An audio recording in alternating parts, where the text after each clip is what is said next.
Starting with November 21, variant 2 ही है ये। ठीक है, 45 मिनट्स।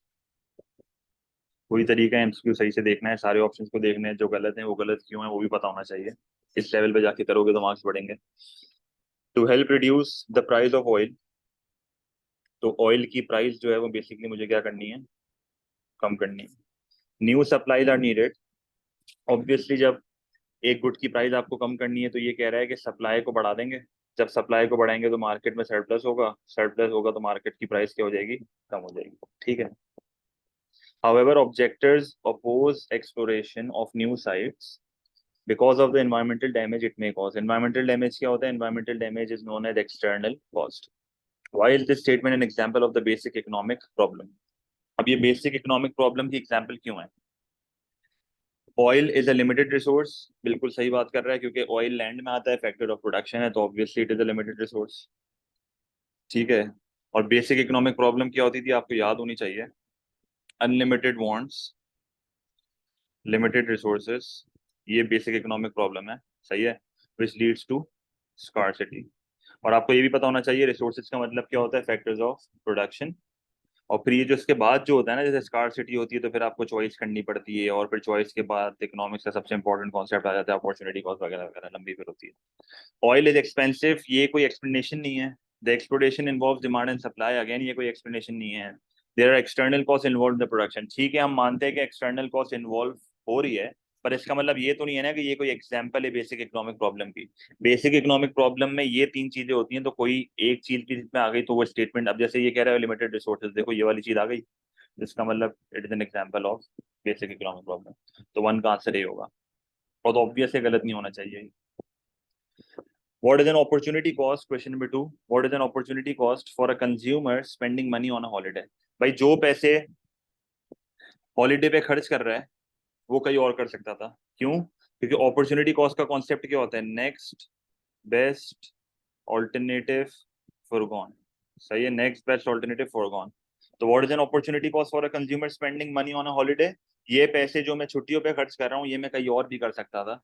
तो the potential interest earned if the holiday money had been saved, a इसका राइट आंसर है। The price paid for an air ticket to the holiday destination, ये private cost है, ये प्राइवेट कॉस्ट है, क्योंकि जाहिर सी बात है मैं खर्चा कर रहा हूँ, मैं पैसे टिकट के पैसे दे रहा हूँ। The rubbish created during the holiday which affects the local community, ये एक्सटर्नल कॉस्ट है। The satisfaction that the consumers gain from holiday, ये क्या है, ये प्राइवेट बेनिफिट है। तो टू का आंसर ये होगा कि मैं जो है वो बेसिकली कुछ पैसे कमा सकता था इनको बैंक में डाल के, पर वो पैसे मैंने फॉरगो कर दिए। ठीक है, तो टू का आंसर ये होगा।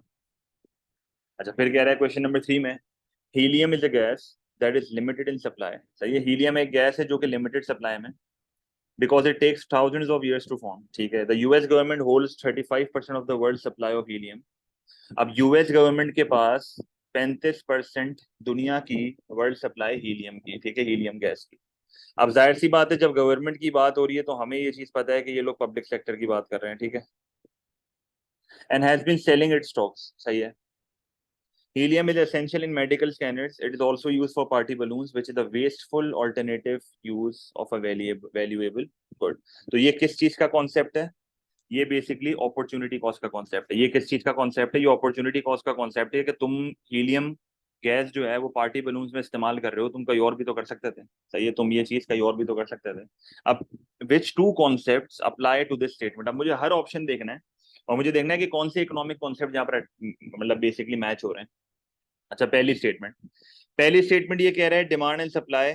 सही है। और दूसरी स्टेटमेंट ये कह रहा है गवर्नमेंट सब्सिडी। अब अगर हम गवर्नमेंट सब्सिडी देखें तो वो तो ऑब्वियसली नहीं है। डिमांड एंड सप्लाई एक क्वेश्चन मार्क है, पर डिमांड एंड सप्लाई भी यहाँ पर नहीं है क्योंकि पब्लिक सेक्टर कर रहा है। ठीक है, पर ऑब्वियसली सप्लाई का जिक्र इसने क्या हुआ, तो ये क्वेश्चन मार्क है फिलहाल इसको, मतलब ये ऑप्शन तो वैसे भी नहीं हो सकता। एक्सेस डिमांड, एक्सेस डिमांड की बात कर रहे हैं और साथ में बोल रहे हैं रिसोर्स एलोकेशन। रिसोर्स एलोकेशन तो ऑब्वियसली है, पर एक्सेस डिमांड अगेन एक क्वेश्चन वहां कि ये एग्जिस्ट करता है कि नहीं करता। फिर भी हम बाकी ऑप्शन भी देख लेते हैं बेहतर वाले। अपॉर्चुनिटी कॉस्ट लाजमी तौर पे, क्योंकि ये गैस में पार्टी बलून्स में डाल रहा हूँ, कहीं और भी डाल सकता था इस्तेमाल, जैसे ये मेडिकल स्कैनर में यूज कर सकता था। पर प्राइवेट मोनोपोली यहाँ पर नहीं है, पब्लिक सेक्टर मोनोपोली है, क्योंकि इसने गवर्नमेंट की बात करी हुई है ना, पब्लिक सेक्टर मोनोपोली है।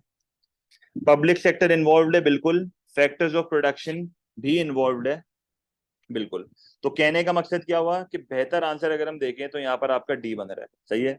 बी अच्छा ऑप्शन नहीं है, क्योंकि एक्सेस डिमांड की बात उसने कहीं भी नहीं करी हुई, ठीक है।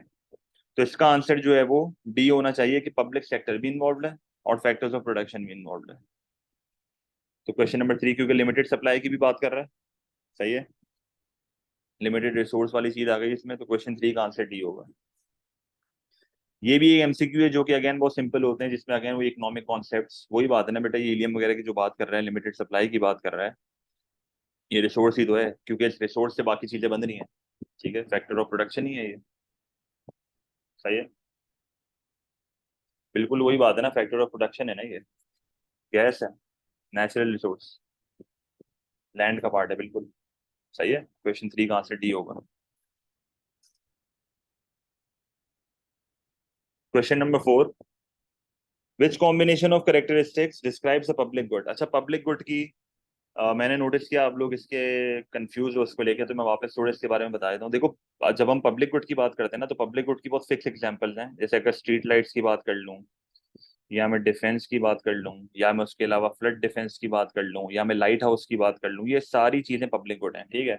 अब आपको ये पता होना चाहिए कि ये पब्लिक गुड जैसी चीजें जो है ना, वो गवर्नमेंट सोल प्रोविजन करती है, क्योंकि प्राइवेट सेक्टर तो नहीं बनाता। अब गवर्नमेंट कैसे प्रोवाइड करती है, टैक्स के पैसों से, ठीक है। अब प्राइवेट सेक्टर ये प्रोडक्ट क्यों नहीं बनाता, प्राइवेट सेक्टर ये प्रोडक्ट इसलिए नहीं बनाता क्योंकि वो इस प्रोडक्ट से प्रॉफिट नहीं बना सकता। क्यों प्रॉफिट नहीं बना सकता, because there is no demand and supply, there is no price mechanism. और सबसे बड़ा मसला जो यहाँ पर आपका आता है ना, वो आता है फ्री राइडर प्रॉब्लम का। ये फ्री राइडर प्रॉब्लम मामला बहुत ज्यादा खराब करता है कि लोगों को ये चीज पता है कि हम इन चीजों के बेनिफिट उठा सकते हैं without even paying.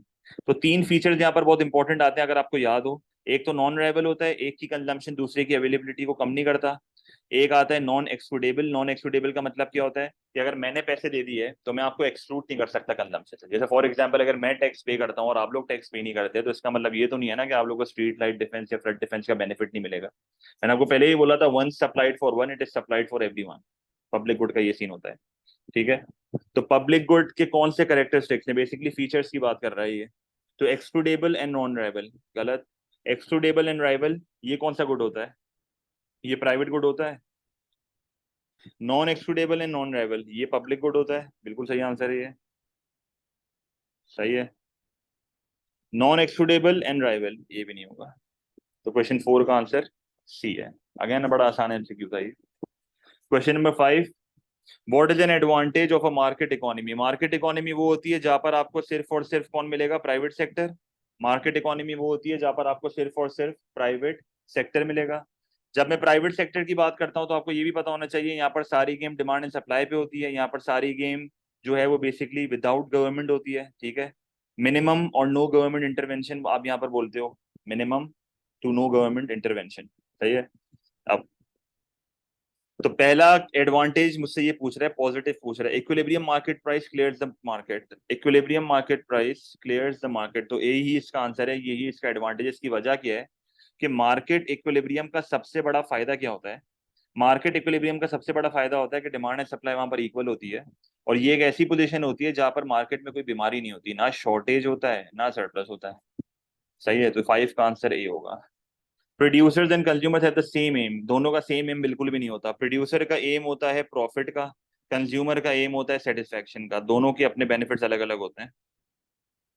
The government has no need to intervene in the markets, government has no need, need तो बहुत होती है भाई, ये कोई एडवांटेज नहीं है, मतलब गवर्नमेंट की बहुत ज्यादा नीड होती है मार्केट में, क्योंकि मार्केट फेलियर होता है। तो ये कोई एडवांटेज नहीं है, ये अजीब सी बात है। The lowest price possible is always charge, बिल्कुल गलत, ऐसा कोई सीन नहीं होता, बस डिमांड एंड सप्लाई के हिसाब से चार्ज होती है। ऐसा नहीं होता कि लोवेस्ट प्राइस चार्ज होगी, डिमांड एंड सप्लाई की डिटर्मिनेशन से जहां भी प्राइस सेट हो जाए वही प्राइस होगी। अब कभी कभार एक गुड बहुत ज्यादा ओवर चार्ज होता है, कभी कभार अंडर चार्ज होता है, ठीक है। तो ये मसले आते हैं, ये मसला। एक्सक्लूडेबल का मतलब होता है payment by one excludes the other. जैसे अगर मैं किसी प्राइवेट गुड की प्राइस पे कर देता हूँ ना, तो मैं दूसरे के लिए दूसरे को एक्सक्लूड कर रहा हूँ उसकी कंजम्पशन से। ये तो क्वेश्चन 5 का आंसर ये होगा।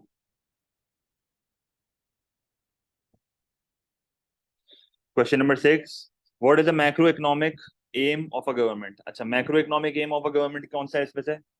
बैलेंस ऑफ पेमेंट की stability is a macro economic aim, क्योंकि गवर्नमेंट नॉर्मली कोशिश करती है कि इनफ्लोस आउटफ्लोस से ज्यादा ही होने चाहिए। गवर्नमेंट कोशिश करती है कि मुल्क में ज्यादा पैसा आए और कम पैसा बाहर जाए। बेसिकली सरप्लस की बात हो रही है यहाँ पे, गवर्नमेंट ऐसा ही चाहेगी।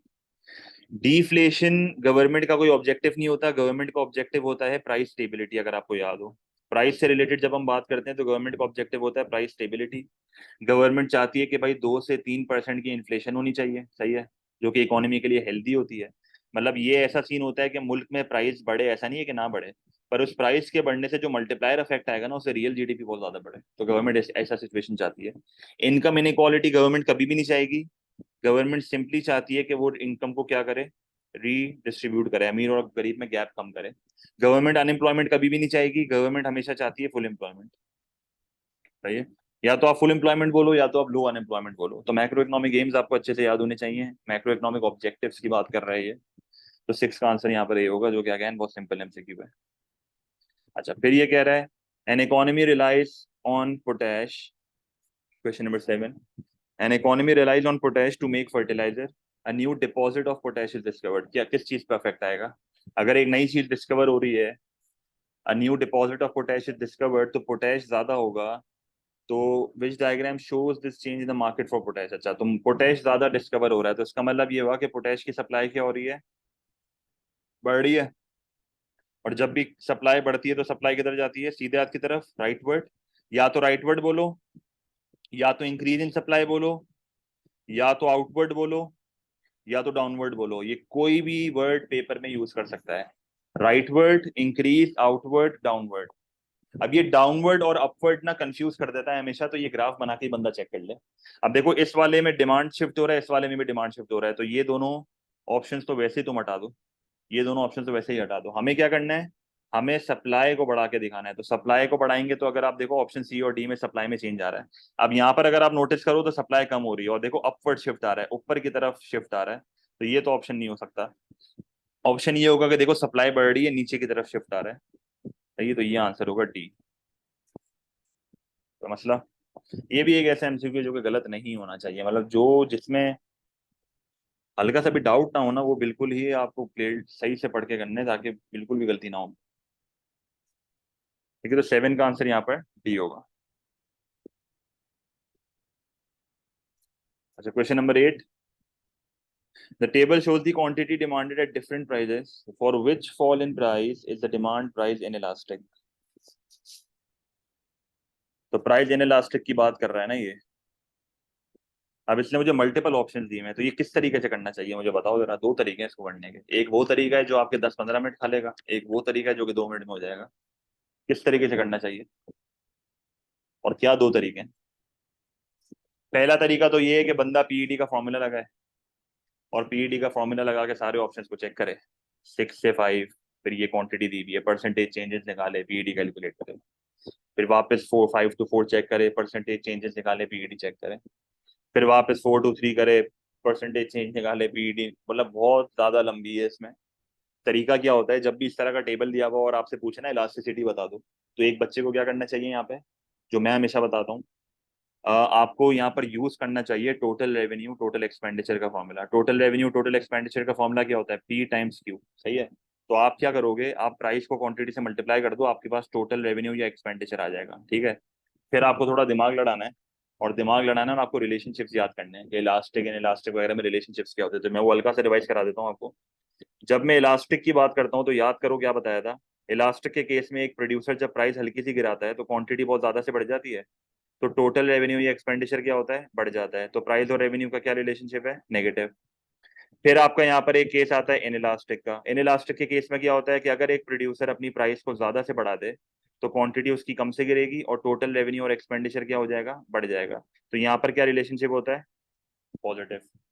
फिर उसके बाद आपको यूनिटरी का केस आना चाहिए। यूनिटरी के केस में क्या होता है कि आप जितने से प्राइस को बढ़ाओगे, उतने से ही क्वांटिटी आपकी जो है वो गिर जाएगी, और आपका टोटल रेवेन्यू या टोटल एक्सपेंडिचर क्या रहेगा, अनचेंज्ड। फिर एक्सट्रीम केसेस भी होते हैं, एक्सट्रीम केसेस भी बता देता हूँ। एक एक्सट्रीम केस आपका कौन सा आता है, परफेक्टली इलास्टिक, परफेक्टली इलास्टिक में क्या होता है, मैंने आपको पहले ही बताया था कि नॉर्मली जो है ना वो प्राइस अनचेंज रहती है,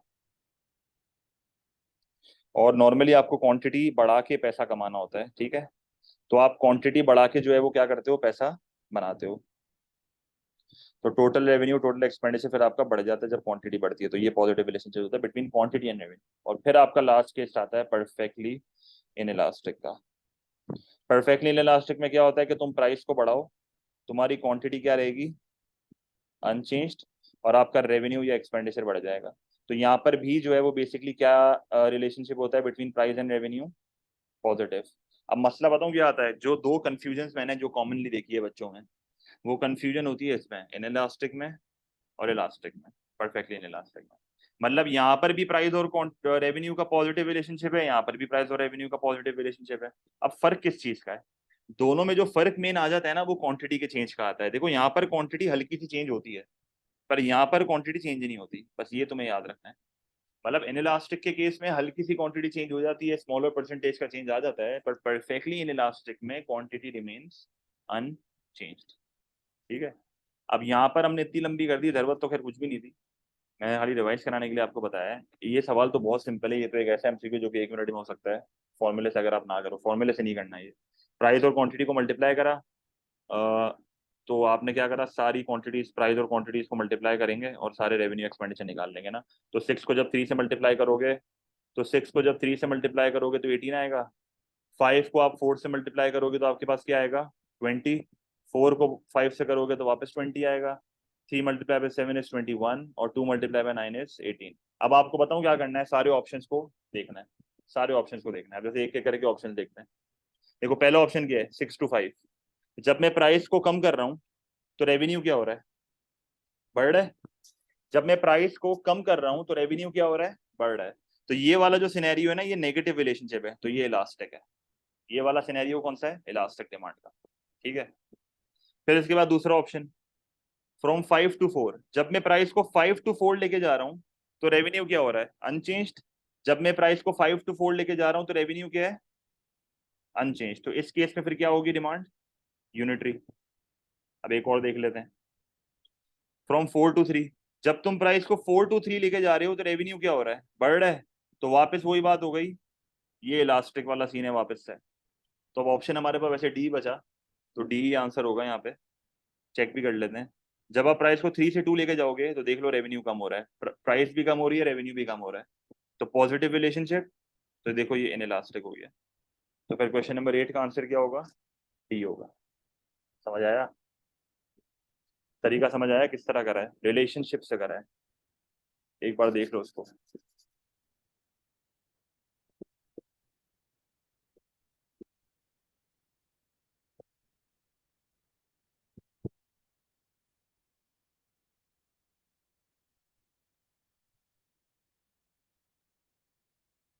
फॉर्मूले से अगेन कह रहा हूँ कर सकते हो, पर बहुत टाइम लगेगा। ये आसान तरीका है, हाँ अगर कोई ऐसी इन्फॉर्मेशन है जो नहीं दी हुई या कुछ हो गया, तो अगर कुछ ला आपको अगर जैसे लगे कि भाई इससे नहीं हो पाएगा, वैसे तो मेरे ख्याल में जब भी ऐसा एमसीक्यू आए तो ये तो रेवेन्यू एक्सपेंडिचर के और प्राइस के रिलेशनशिप से ही होगा। फॉर्मूले से तो मेरे ख्याल में एग्जामिनर भी रेकमेंड नहीं करेगा इस क्वेश्चन में, बेवकूफ़ी है फॉर्मूले से करना। मैं आपको बता रहा हूँ, अगर आप एक एक करके ये सारे चेक करने बैठ गए ना, अगर आपके 10 मिनट निकल जाएंगे पेपर में बड़ी आसानी से। पर अगर आपने ये रट्टे मारे हुए ना, मैं तो बोलता हूँ रट्टा ही मार लो, अगर लॉजिकल तुम्हें नहीं समझ आ रहा रट्टे मार लो भाई। इलास्टिक नेगेटिव है, इलास्टिक पॉजिटिव है, यूनिटरी अनचेंज है, ये सारे रट्टे मार लो भाई। स्ट्रॉन्ग होना चाहिए, उंगलियों पे होना चाहिए ताकि जल्दी हो जाए। Question number 9, which government policy will increase productivity. अच्छा, प्रोडक्टिविटी की जब हम बात करते हैं ना, तो थोड़ी बहुत अगेन मैं आपको यहाँ पर नॉलेज दे रहा हूँ। मेरा पॉइंट सिर्फ आपको पेपर कराना नहीं होता, चीजें रिवाइज कराना भी होता है। तो हमेशा याद रखना, प्रोडक्शन वर्सेस प्रोडक्टिविटी एक बहुत इंपॉर्टेंट टॉपिक है इकोनॉमिक्स में। सही है, ये लेवल में भी एक अच्छी डिबेट है। तो अगर मैं प्रोडक्टिविटी की सबसे पहले आपसे बात करूं तो प्रोडक्टिविटी क्या होती है, देखो productivity is a measure of efficiency, ठीक है। ये पेपर में एक बार इसका एमसीक्यू आ चुका है इस तरह का। आपको पता होना चाहिए और याद होना चाहिए कि दो तरह की प्रोडक्टिविटी होती है। एक प्रोडक्टिविटी जो आपकी होती है ना, जिसको क्या बोलते हैं, लेबर प्रोडक्टिविटी। सही है। अब जब मैं लेबर प्रोडक्टिविटी की बात करता हूँ ना, तो लेबर प्रोडक्टिविटी क्या होती है, आउटपुट पर वर्कर। सही है। तो बेसिकली आप क्या करते हो, आप आउटपुट को डिवाइड कर देते हो नंबर ऑफ लेबर से। तो आपके पास आउटपुट पर वर्कर आ जाता है। और दूसरी प्रोडक्टिविटी जो देखी जाती है ना, वो देखी जाती है कैपिटल प्रोडक्टिविटी। कैपिटल प्रोडक्टिविटी का मतलब क्या होता है कि आप मशीन की प्रोडक्टिविटी देख रहे हो। अब मशीन की प्रोडक्टिविटी कैसे देखते हैं कि आप क्या करोगे, आउटपुट पर मशीन आवर। क्या करोगे आप, बेसिकली क्या करोगे, अपने आउटपुट को डिवाइड कर दोगे नंबर ऑफ मशीन आवर्स से। तो जब आप नंबर ऑफ मशीन आवर्स से इसको डिवाइड कर दोगे ना, तो क्या होगा, नंबर ऑफ मशीन आवर्स से जब आप इसको डिवाइड करोगे तो पता चल जाएगा मशीन एक घंटे में कितना बना के दे रही है। अब जब मैं प्रोडक्शन की बात करता हूँ ना, तो प्रोडक्शन का अलग ही सीन है बिल्कुल। प्रोडक्शन टोटल आउटपुट होता है बस। जैसे फॉर एग्जांपल मैं कहता हूँ मेरे बिजनेस में 100 लेबर हैं और 100 लेबर मिलके मुझे जो है ना वो 2000 आउटपुट बना के दे रहे हैं, तो ये 2000 आउटपुट क्या है, ये मेरा प्रोडक्शन है। पर अगर मैं ये कहता हूँ ना कि 100 लेबर है और पर लेबर मुझे 10 बना के दे रहा है या पर लेबर मुझे 15 बना के दे रहा है, तो पर लेबर की जब भी बात हो या पर मशीन आवर की बात हो, तो फिर वो प्रोडक्टिविटी है। अब ये कह रहा है ऐसी कौन सी गवर्नमेंट पॉलिसी है जो लेबर प्रोडक्टिविटी को बढ़ा देगी। अब प्रोडक्टिविटी दो तरह की है, सारे ऑप्शन देखने पड़ेंगे एक एक करके। तो अगर आप एक एक करके सारे ऑप्शन देखें तो पहला क्या है, decreasing the number of training programmes. अगर आप ट्रेनिंग प्रोग्राम्स को कम कर दोगे ना, तो प्रोडक्टिविटी क्या होगी, कम होगी, क्योंकि वर्कर की स्किल्स कम होंगी। तो ये तो नहीं होगा, हमें इंक्रीज करनी है। Encouraging labour intensive production. Labour intensive production को तुम एनकरेज करोगे तो प्रोडक्टिविटी पे क्या इफेक्ट आएगा, इस चीज का अंदाजा लगाना मुश्किल है, अनसर्टेन होगा, हमें नहीं पता। Promoting good industrial relations. जब गुड इंडस्ट्रियल रिलेशंस होंगे तो वर्कर मोटिवेटेड रहेगा, वर्कर्स के साथ, ट्रेड यूनियन के साथ आपके रिलेशंस अच्छे होंगे, इससे उसकी प्रोडक्टिविटी बढ़ेगी। सही है। इंडस्ट्रियल रिलेशंस का मतलब ट्रेड यूनियन के साथ आपकी रिलेशन वगैरह हो गए, वर्कर्स के साथ आपका रिलेशन, ओवरऑल आपने एथिकल काम कर रहे हो, तो ये प्रोडक्टिविटी को बढ़ाता है कौन, बिजनेस की। Reducing private sector investment. Private sector investment को अगर आपने कम कर दिया ना इकोनॉमी में, प्रोडक्टिविटी कम हो जाएगी। क्योंकि हमेशा याद रखना, ये जो प्राइवेट सेक्टर होता है ना, ये काम प्रॉफिट के लिए करता है, और जब आप प्रॉफिट के लिए काम करते हो ना, तो आपके पास एक मोटिव होता है। और जब आप प्रॉफिट मोटिव के लिए काम करते हो, तो प्राइवेटाइजेशन का सबसे बड़ा बेनिफिट ही यही है कि बिजनेस जो है, जो प्राइवेट सेक्टर बिजनेसेस हैं, वो प्रॉफिट के लिए काम करते हैं। अब जब वो प्रॉफिट के लिए काम करते हैं तो जाहिर सी बात है उनकी प्रोडक्टिविटी भी क्या होती है, उनकी एफिशिएंसी क्या होती है, ज्यादा होती है। तो प्राइवेट सेक्टर को तुम अगर कम करोगे तो ये प्रोडक्टिविटी को कम कर देगा। सही है। तो इसका आंसर बेसिकली सी होगा। अच्छा, क्वेश्चन नंबर 10। अब जब हम क्वेश्चन नंबर 10 की बात करते हैं तो इसमें ये पूछ रहा है, the diagram show the ways rates of cleaners and nurses. सही है, तो ये क्लीनर्स हैं, ये नर्सेज हैं। ठीक है। What is the result if a national minimum wage of OM is introduced. सही है, तो इनिशियली मार्केट इक्विलिब्रियम पे है, इनिशियली मार्केट इक्विलिब्रियम पे है। तो इनिशियली ये मार्केट का इक्विलिब्रियम है, पर इसने क्या करा है, एक नेशनल मिनिमम वेज लगा दी ऑफ ओएम। तो ये दोनों डायग्राम्स को अलग अलग देखना पड़ेगा। अगर मैं क्लीनर की डायग्राम को देखता हूँ, तो क्लीनर की डायग्राम में ये रहा नेशनल मिनिमम वेज, एनएमडब्ल्यू। तो ये एक नेशनल मिनिमम वेज इसने लगा दिया है। अब जब इसने मिनिमम वेज लगा दिया है, क्लीनर्स की जब मैं बात करता हूँ, तो क्लीनर्स की मार्केट में अगर आप देखो तो मैंने above the equilibrium minimum wage को लगाया है। अब जब आप above the equilibrium minimum wage को लगाते हो, तो ऑब्वियसली वेजेस क्या हो रही हैं, बढ़ रही हैं। वेजेस क्या हो रही हैं, बढ़ रही हैं। क्योंकि लीगली गवर्नमेंट की तरफ से आप या तो ये पैसे दोगे या तो इसके ऊपर दोगे। मिनिमम वेज का कॉन्सेप्ट ये होता है ना, मिनिमम वेज का क्या कॉन्सेप्ट होता है, मिनिमम वेज का कॉन्सेप्ट ये होता है कि लीगली अगर आपको एक अफेक्टिव नेशनल मिनिमम वेज लगाना है, तो आपको ये चीज पता होनी चाहिए, it should be above the equilibrium. सही है। अगर आपको एक अफेक्टिव मिनिमम वेज लगाना है तो ये अबव द इक्विलिब्रियम होना चाहिए। सही है, वरना ये इनअफेक्टिव होगा। सही है। तो अबव द इक्विलिब्रियम अफेक्टिव होता है, ये मैं बता देता हूँ आपको, अबव द इक्विलिब्रियम अफेक्टिव होता है। और अगर आपने बिलो द इक्विलिब्रियम लगा दिया, अगर आपने बिलो द इक्विलिब्रियम लगा दिया, तो फिर ये इनअफेक्टिव होगा। फिर ऐसे मिनिमम वेज का कोई फायदा ही नहीं है, वो मार्केट में असल काम ही नहीं करेगा जो उसका काम है। तो अगर आप ये नोटिस करो तो ये अबव द इक्विलिब्रियम है। अब अबव द इक्विलिब्रियम अफेक्टिव होगा और ये पैसे बढ़ाने में कामयाब हो जाएगा, क्योंकि legally you are bound to pay this या मोर देन दिस, इससे नीचे तुम पे नहीं कर सकते। तो वेज रेट ऑफ क्लीनर तो लाजमी तौर पे बढ़ेंगी, जो क्लीनर है उनके पैसे तो लाजमी तौर पे बढ़ेंगे ही बढ़ेंगे। ठीक है। पर अगर मैं नर्सिस की बात करता हूं, तो अगर आप नोटिस करो, नर्सिस की मार्केट में इक्विलिब्रियम ये रहा, इसने below the equilibrium national minimum wage लगा दिया है, इसने below the equilibrium national minimum wage लगा दिया, और बिलो द इक्विलिब्रियम तो इनफेक्टिव होता है। इसका मतलब ये हुआ कि क्या ये अफेक्टिव होगा, मतलब क्या फर्म्स ये वाली वेज देंगे, या तो वेज तुम ये दोगे या तो इसके ऊपर दोगे। अब अगर इसके ऊपर ही इक्विलिब्रियम है तो कोई इस पे आएगा ही नहीं। मतलब जब एज अ प्रोड्यूसर, जब एज अ एम्प्लॉयर आप ये वेज देने के लिए तैयार हो और एक वर्कर ये वेज लेने के लिए तैयार है, मार्केट इक्विलिब्रियम पे है और तुम इसके नीचे नेशनल मिनिमम वेज लगा दोगे तो इस नेशनल मिनिमम वेज का कोई पॉइंट ही नहीं। नेशनल मिनिमम वेज का मकसद ही वेज को बढ़ाना होता है। अगर आपने बिलो द इक्विलिब्रियम ये लगा दिया तो ये इनफेक्टिव होगा।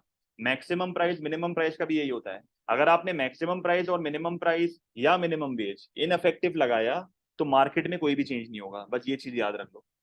अगर आपने ineffective maximum price, ineffective minimum price या इनफेक्टिव मिनिमम वेज लगा दी, there will be no change in the market. और मार्केट में नो चेंज का मतलब क्या होता है? Equilibrium will still exist. और जब इक्विलिब्रियम एग्जिस्ट करता है ना, तो आप समझ जाओ ना मार्केट में प्राइस चेंज हो रही है ना क्वांटिटी चेंज हो रही है। इस केस में ना वेज चेंज होगी ना क्वांटिटी ऑफ लेबर चेंज होगा। इसका मतलब ये हुआ कि नर्सिस की मार्केट में, जो नर्सिस की लेबर मार्केट है, उस मार्केट में कोई भी चेंज नहीं आएगा। तो आंसर यहाँ पर डी होगा। क्वेश्चन नंबर 10 का आंसर डी होगा। नहीं हो रही ना वेज कम, ये इनअफेक्टिव मिनिमम वेज है। या तो मैं ये पैसे दूंगा या तो इसके ऊपर दूंगा। इसके ऊपर ही अगर इक्विलिब्रियम है, इसके ऊपर ही अगर इक्विलिब्रियम है, तो आप यहाँ पर ऑपरेट नहीं करोगे। और इनअफेक्टिव की लॉजिक अभी भी फिक्स है कि there will be no change in the market, equilibrium will still exist. तो इनअफेक्टिव का मतलब ही यही है। सही है। और जो मेरे को कह रहे हैं मार्किंग स्कीम में ए है, इस सवाल की मार्किंग स्कीम गलत है। सही है, इस सवाल की मार्किंग स्कीम गलत है। आप जब एग्जामिनर रिपोर्ट खोलोगे, मैं आपको स्क्रीनशॉट भी भेज दूंगा, उसमें आंसर ए लिखा हुआ है, इसकी मार्क और डी लिखा हुआ है, इसकी मार्किंग स्कीम गलत है। इस मार्किंग स्कीम में ए बोला हुआ है पर ए नहीं हो सकता आंसर। सही है, मार्किंग स्कीम गलत है इस क्वेश्चन।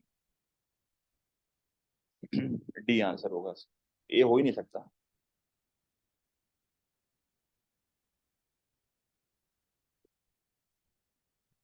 ठीक है, मैं लिख देता हूँ यहाँ पे MS रॉन्ग। ठीक है, question number 11।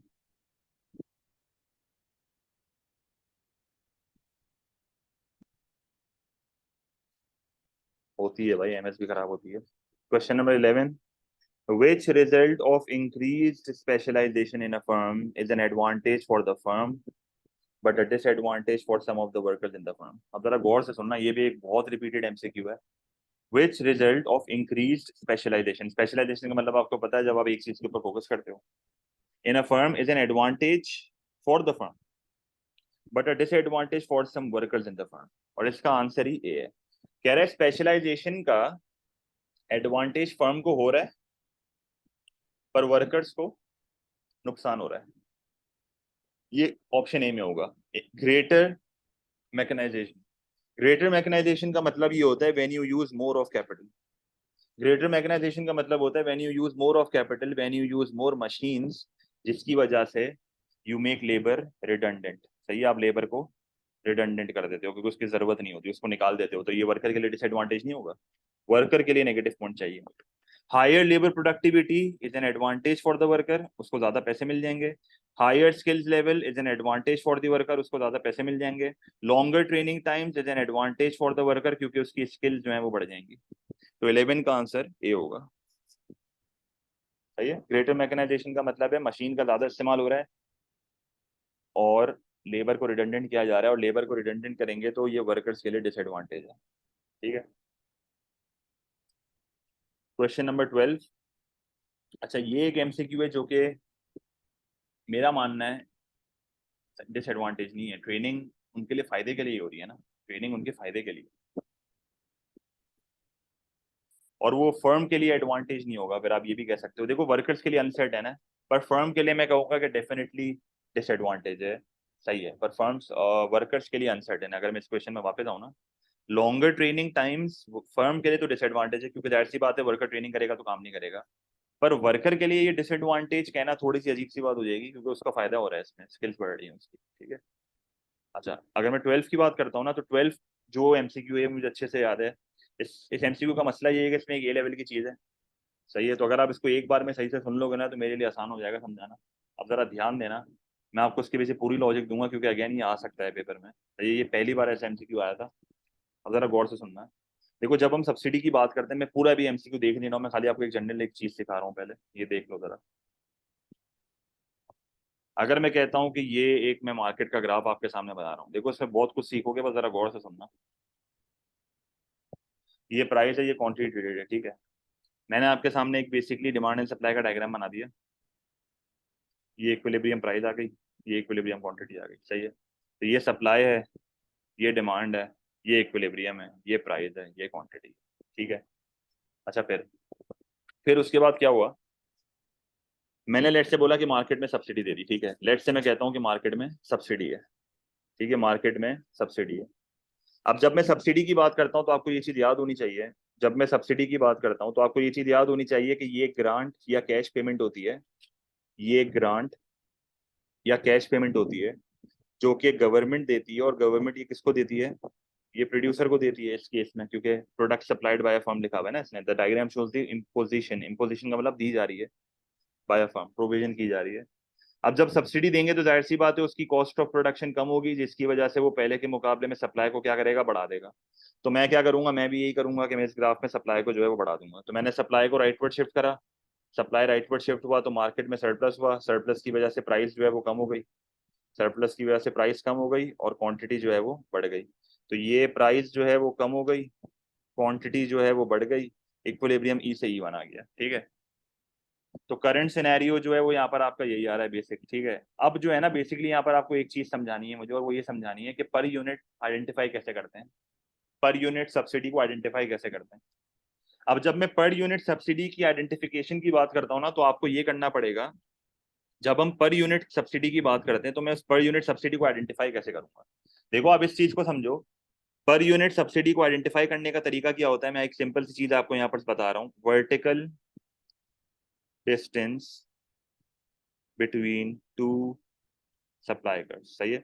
Vertical distance between two supply curves, सही है। ये मैंने इसका जिक्र भी करा हुआ है क्लास में बहुत बार, बताया भी है, इनडायरेक्ट टैक्स के थ्रू हमने करा था पर यूनिट का, सही है। तो vertical distance between two supply curves आपको देखना है न्यू क्वांटिटी ट्रेडेड से। अब जैसे यहाँ पर मेरी न्यू क्वांटिटी ट्रेडेड क्या है, न्यू क्वांटिटी ट्रेडेड Q1 है, न्यू क्वांटिटी ट्रेडेड Q1 है। अब न्यू क्वांटिटी ट्रेडेड मेरी Q1 है। अब Q1 से मैं देखूंगा vertical distance between two supply curves. तो देखो Q1 से मैंने लाइन ऊपर खींच दी, Q1 से मैंने क्या करा, Q1 से मैंने एक ऊपर लाइन खींच दी, vertical distance between two supply curves. अभी आप अज्यूम करो कि डिमांड कर्व बना हुआ ही नहीं है, आप देखो दो सप्लाई कर्व का न्यू क्वांटिटी ट्रेडेड से वर्टिकल डिस्टेंस मैंने हाईलाइट कर लिया ग्रीन से। यहाँ तक कोई मसला, वाई लिख दो साइड पे, यहाँ तक क्लियर है। थोड़ा जाग के देखो, ये नहीं याद होगा आप लोग, ठीक है। तो Q1 से आपने वर्टिकल डिस्टेंस आइडेंटिफाई कर लिया बिटवीन टू सप्लाई कर्व्स। अब ये जो है ना, ये डिस्टेंस, ये जो ग्रीन कलर का डिस्टेंस है, यहाँ पर मैं F लिख देता हूँ लेट से। अब ये जो ग्रीन कलर का पूरा मैंने आपके सामने वर्टिकल डिस्टेंस निकाला है ना, ये एक यूनिट की सब्सिडी है। मतलब E1 से लेके F, E1 से लेके F इस पर यूनिट सब्सिडी, E1 से लेके F इस पर यूनिट सब्सिडी। याद आ गया, ये समझ आ गया। अब इस पर यूनिट सब्सिडी को डिवाइड करते हैं दो हिस्सों में। अब सुनना, गेम यहाँ से शुरू है। ये जो पर यूनिट सब्सिडी मैंने आपके सामने निकाली है, ये दो सप्लाई कर्व्स का जो वर्टिकल डिस्टेंस मैंने आपके सामने निकाला है, इसको मैं दो हिस्सों में अभी तोड़ूंगा। अब दो हिस्सों में तोड़ने का तरीका क्या होता है, अब जरा इस चीज को आप समझो। देखो एक बात तो क्लियर है, आप नोटिस करो प्राइस क्या हो रही है, कम हो रही है। अगर प्राइस कम हो रही है तो इसका मतलब कंज्यूमर को बेनिफिट तो लाजमी तौर पे हो रहा है, मानते हो इस बात को। अगर प्राइस कम हो रही है तो कंज्यूमर को बेनिफिट तो लाजमी तौर पे हो रहा है। तो कंज्यूमर का बेनिफिट पता कैसे चलेगा, कंज्यूमर का बेनिफिट पता चलेगा सेलिंग प्राइस के चेंज से। ये जो सेलिंग प्राइस का चेंज है ना, ये कंज्यूमर का बेनिफिट है। ये जो प्राइस पी से P1 फॉल हो रही है तो एज अ कंज्यूमर मुझे बेनिफिट हो रहा है ना। तो जब प्राइस पी से P1 फॉल हो रही है तो एज अ कंज्यूमर मुझे बेनिफिट हो रहा है, तो ये कंज्यूमर बेनिफिट है। अब आपको बेसिकली बताऊं क्या करना है, आपको बेसिकली ये कंज्यूमर बेनिफिट को आइडेंटिफाई करना है। आपको क्या करना है, ये कंज्यूमर बेनिफिट को आइडेंटिफाई करना है, सही है। तो बेसिकली अगर मैं इसको बीच में से ब्रेक कर देता हूँ, लेट से मैंने एक ऐसी एक ग्रीन लाइन बना दी, तो आप देखो ये वाला जो पर यूनिट सब्सिडी का हिस्सा है ना, देखो ये पूरा पर यूनिट सब्सिडी थी और ये सेलिंग प्राइस का चेंज था। तो पूरा एक पर यूनिट, जैसे फॉर एग्जांपल मैं कहता हूँ $2 की पर यूनिट सब्सिडी है, ठीक है, $2 की पर यूनिट की सब्सिडी है, हर यूनिट पे $2 की सब्सिडी दे दी प्रोड्यूसर को। प्रोड्यूसर ने क्या करा, $1 से प्राइस को कम कर दिया। मैंने एज अ गवर्नमेंट $2 प्रोड्यूसर को दिया, प्रोड्यूसर ने क्या करा, $1 से प्राइस को कम कर दिया। इसका मतलब उस $2 में से $1 का बेनिफिट कंज्यूमर को मिल गया इन the form of lower prices. तो बाकी का बेनिफिट किसकी जेब में जा रहा है, $2 का पर यूनिट का बेनिफिट था, $1 कंज्यूमर को दे दिया in the form of lower prices, तो बाकी $1 किसके पास है? बाकी $1 का बेनिफिट किसके पास है? प्रोड्यूसर के पास है ऑब्वियसली। बाकी $1 का बेनिफिट किसके पास है? प्रोड्यूसर के पास। तो आपने इसको बीच में से ब्रेक कर दिया। लेट से मैं कहता हूँ यहाँ पे मैंने जी लिख दिया। अब देखो मैं आपको बिल्कुल अलग अलग करके दिखा रहा हूँ। ये जी से लेके E1, जी से लेके E1 जो कि सेलिंग प्राइस का चेंज है, ये कंज्यूमर का बेनिफिट है। सीबी लिख दिया, सीबी कंज्यूमर बेनिफिट। और जो बाकी डिस्टेंस है एफ से लेके जी, एफ से लेके जी जो रिमेनिंग डिस्टेंस है पर यूनिट का, वो किसके हाथ में आएगा? वो प्रोड्यूसर के हाथ में आएगा, प्रोड्यूसर बेनिफिट पीबी। और ऐसे ही रैंडम यहाँ पर एक लाइन खींच देता हूँ मैं ग्रीन कलर की। अगर मैं इस पूरी को हाईलाइट कर दूं ना, अगर मैं इस पूरे को हाईलाइट कर दूं, ये पूरा अगर मैं देखूं तो ये पूरा का पूरा जो है ना वो एक सब्सिडी का बेनिफिट है। ये पूरा का पूरा क्या है? सब्सिडी का बेनिफिट। पर अगर मैं आपको अलग अलग करके दिखाऊं, ये पूरा रेक्टेंगल सब्सिडी का बेनिफिट है जो कि कंज्यूमर और प्रोड्यूसर को मिला है। पर अगर मुझे कोई ये बोलता है ना कि सर कंज्यूमर बेनिफिट अलग करो, प्रोड्यूसर बेनिफिट अलग करो, तो अलग भी कर सकते हैं। अलग कैसे कर सकते हैं? आप इसको ये देख लो, ये वाला जो बेनिफिट है ना, ये वाला, ये जो नीचे वाला हिस्सा है, ये जो सेलिंग प्राइस का चेंज है, ये किसका है? ये कंज्यूमर का है। और जो बचा हुआ ऊपर का था, जो बचा हुआ ऊपर का हिस्सा था, ये किसका था? ये प्रोड्यूसर का है। अब आपसे पेपर में ये क्या क्या पूछ सकता है? आपसे पेपर में ये पूछ सकता है कि भाई गवर्नमेंट की जेब से कितने पैसे गए। भाई गवर्नमेंट की जेब से ये पैसे गए, ये पूरा हिस्सा गवर्नमेंट की जेब से गया है, क्योंकि गवर्नमेंट की जेब से पैसा निकला और कंज्यूमर प्रोड्यूसर को बेनिफिट मिल गया। अगर मैं पूछता हूँ कंज्यूमर को क्या बेनिफिट हुआ, तो फिर तुम बोलोगे ये कंज्यूमर का बेनिफिट है। अगर मैं बोलूंगा प्रोड्यूसर को क्या बेनिफिट हुआ, तो फिर तुम बोलोगे ये प्रोड्यूसर का बेनिफिट है। तो गवर्नमेंट का खर्चा कैसे पता चलेगा? गवर्नमेंट की जेब से कितने पैसे गए कैसे पता चलेगा? अगर मैं आपसे कहता हूं कि गवर्नमेंट की स्पेंडिंग मुझे बता दो कितनी हो रही है, तो आप क्या करोगे? आप बेसिकली पर यूनिट सब्सिडी को, जो कि फॉर एग्जांपल हमारे केस में $2 थी, आप उसको मल्टीप्लाई कर दोगे न्यू क्वांटिटी ट्रेडेड से, ये जिस जो Q1 है। तो इससे आपको पता चल जाएगा गवर्नमेंट की जेब से पैसा कितना जा रहा है। और जब आप ये कैलकुलेट करोगे ना इस चीज को, तो बेसिकली आपके पास इसका एरिया आएगा। पर ये तो मैं बहुत डिटेल आपको बता रहा हूँ, ये तो मेरे ख्याल में टेस्ट भी ना करे। आपसे ज्यादा से ज्यादा प्रोड्यूसर बेनिफिट पूछेगा, कंज्यूमर बेनिफिट पूछेगा, या तो पूरा डब्बा पूछ लेगा। सही है। अब अगर सवाल मैं पढ़ूं और मैं इसको वापस थोड़ा बताऊंगा, अभी देखो क्वेश्चन पढ़ो क्या बोल रहा है। The diagram shows the imposition of subsidy on a product supplied by a firm. ठीक है, अब थोड़ा एक्टिव रह के ना मैं आपसे एक दो सिनेरियो पूछूंगा, मुझे उसके जवाब दे देना। पहले इस डायग्राम को अपने हिसाब से चेंज कर लेते हैं, ये लेबलिंग थोड़ी अजीब सी हुई है। ठीक है, एक अपने आसानी के लिए एक लेबलिंग कर लेते हैं। मैं एक काम करता हूँ कि यहाँ पर मुझे पता है कि ये मेरा ओरिजिनल इक्विलिब्रियम है। ठीक है, ये मेरा ओरिजिनल इक्विलिब्रियम है। सही है, क्योंकि ये ओरिजिनल सप्लाई कर्व है, ये डिमांड कर्व है। तो मुझे पता है कि ये प्राइस पी है, ये क्वांटिटी क्यू है। ठीक है, जब सब्सिडी देते हैं तो सप्लाई कर्व राइटवर्ड जाता है, जो कि बिल्कुल जा रहा है। प्राइस मेरी कम हो गई फ्रॉम P to P1, तो मैंने प्राइस को कम भी कर दिया और क्वांटिटी को बढ़ा भी दिया। ऐसा ही हो रहा है, क्वांटिटी को बढ़ा भी दिया। अच्छा, फिर मैंने क्या करा?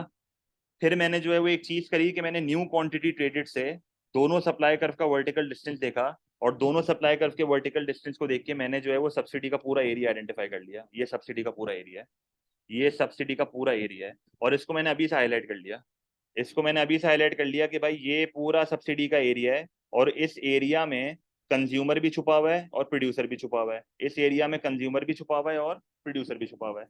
अब सवाल में पूछा गया है, सवाल में इसने मुझसे पूछा हुआ है which area represents the total revenue of the firm including the subsidy. सबसे बड़ा मसला ही इस सवाल का यही है। आपसे अगर ये सिर्फ इतना पूछता ना कि प्रोड्यूसर का रेवेन्यू बता दे, तो प्रोड्यूसर का रेवेन्यू कैसे बताएगा? P1 को आप बेसिकली P1 को मल्टीप्लाई करोगे, आप P1 को मल्टीप्लाई करोगे Q1 से, और अजम्पशन यही है कि ये न्यू रेवेन्यू मांग रहा है। अजम्पशन यही है कि ये न्यू रेवेन्यू मांग रहा है, आफ्टर सब्सिडी का रेवेन्यू मांग रहा है। तो आफ्टर सब्सिडी का रेवेन्यू अगर ये मुझसे मांगता तो मैं क्या करता? P1 और Q1 को मल्टीप्लाई करता। अब मुझे बताओ, जब मैं P1 को और Q1 को मल्टीप्लाई करूंगा, तो क्या मेरे पास ये वाला डब्बा नहीं आ जाएगा पूरा, जो बिल्कुल आपको मैंने सिखाया था स्टार्टिंग में जब हमने पीईटी पढ़ा था, रेवेन्यू का डब्बा आइडेंटिफाई करना सिखाया था। जब मैं P1 को Q1 से मल्टीप्लाई करूंगा, तो क्या मेरे पास ये पूरा डब्बा नहीं आ जाएगा? तो ये पूरे डब्बे को मैं हाईलाइट कर दूं, ये पूरे डब्बे को मैं हाईलाइट कर दूं, ये पूरा डब्बा प्रोड्यूसर का रेवेन्यू है, ये पूरा डब्बा प्रोड्यूसर का रेवेन्यू है। तो इसका एरिया क्या बन रहा है? कोई एरिया बता सकता है? एरिया क्या बन रहा है इसका? अगर इसका एरिया मैं आपसे पूछता हूँ तो एरिया क्या बन रहा है? ये ग्रीन वाले एरिया का क्या बोलोगे? ओ, क्या बोलोगे इसको? ई, देखो, O, E, K, M। सही है, ओ ई के एन एम, तो क्या लिखोगे, ओ ई के एन एम। पर ये मसला ये है कि ये इंक्लूडिंग सब्सिडी नहीं है, ये एक्सक्लूडिंग सब्सिडी है। ये क्या है, ये एक्सक्लूडिंग सब्सिडी है। अगर मुझे सब्सिडी को इंक्लूड करना है तो फिर क्या होगा, अब मुझे बता दो। अगर मुझे सब्सिडी को इंक्लूड करके एरिया बताना है तो फिर क्या होगा। अगर सब्सिडी को इंक्लूड करके एरिया बताना है तो कैसे बताऊंगा। सब्सिडी को इंक्लूड करके एरिया बताना है, हाँ, ये सिखाना था। ठीक है, क्या करोगे, दोनों डब्बों को ऐड कर दोगे, ये डब्बा प्लस ये डब्बा। जब दो डब्बों को आपस में ऐड कर दोगे ना तो क्या होगा, प्रॉपर आंसर हमारा होगा ओ जी एच एम। चाहिए, ओ जी एच एम, और तभी इसका आंसर डी है, तभी इसका आंसर डी है। समझ आ गया, इसको एब्जॉर्ब करना सही से, स्क्रीनशॉट ले लो, सही से इसको देख लेना।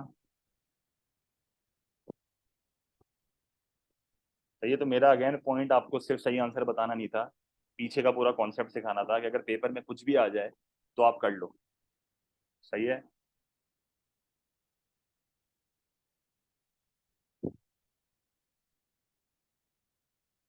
अच्छा क्वेश्चन नंबर 13।